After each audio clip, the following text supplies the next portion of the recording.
Bonjour, le démarrage de l'année scolaire dans la presse écrite de ce matin. 14 325 écoles et établissements scolaires, dont 13 529 du public, 4 2044 élèves, dont 2 749 164 dans le public, 101 413 enseignants répartis dans 16 académies et 59 inspections. Le quotidien national Le Soleil livre les chiffres de la rentrée. Cependant, l'école sénégalaise semble être sur un banc d'arrêt d'après Direct News Quotidien. La publication de parler d'un déficit de plus de 35 000 enseignants, des centaines d'écoles sans eau courante, ni électricité, ni latrine, 52 écoles martyrisées à Ziguinchor lors des dernières émeutes sociopolitiques, 5 000 abris à résorber, un déficit de 300 000 tables bancs à combler. Où vont les milliards injectés dans l'école sénégalaise? La publication pose les interrogations. Le CS de son côté rouvre les hostilités pour non-respect des protocoles d'accord le liant au gouvernement. La dépêche pour sa part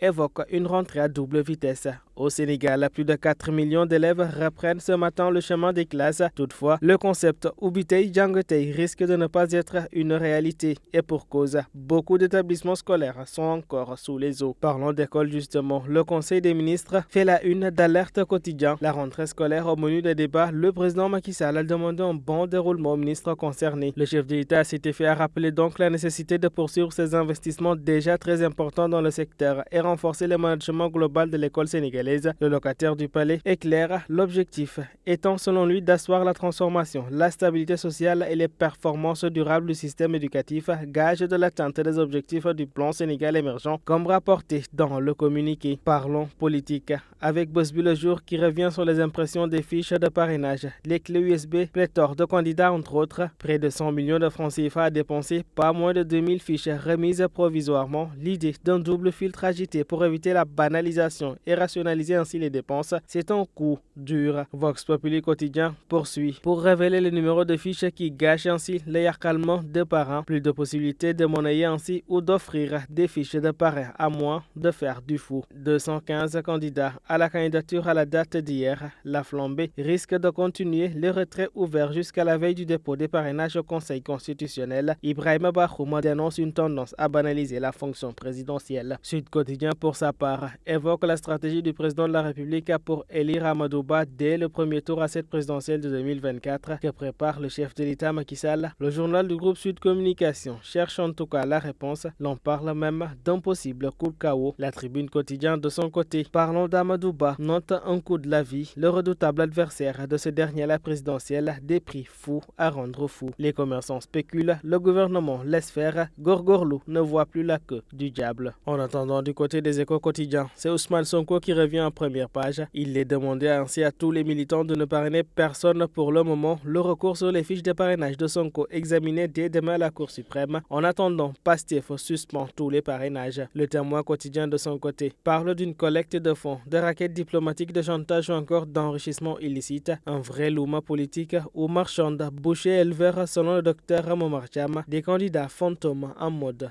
d'or marteau à la face du peuple quotidien. Le chef de l'État Macky Sall et le grand chamboulement avant le remaniement. Et le colonel Abdoulaye Diagne, précédemment chef de la chaîne d'administration logistique à l'état-major du haut commandement de la gendarmerie nationale et ainsi nommé directeur général de l'administration pénitentiaire, ce en remplacement du colonel Jean-Bertrand Bokondé, appelé à d'autres fonctions. Le peuple quotidien dédifie également sur le préfet de Dakar, Morta Latine, promu gouverneur de Ziguinchor. Plusieurs diplomates promus ambassadeurs, les mesures prises pour la rentrée, la campagne agricole et contre la vie chère, le chef de l'État Macky Sall a tout chamboulé. On termine par Libération Quotidien et l'immigration clandestine. 1295 personnes ont débarqué en 10 jours dans le lot. On compte 32 femmes et 22 mineurs. Hier encore, 4 embarcations sont arrivées avec un total de 497 passagers. Ainsi va donc la presse du jour. À toutes et à tous, une bonne lecture.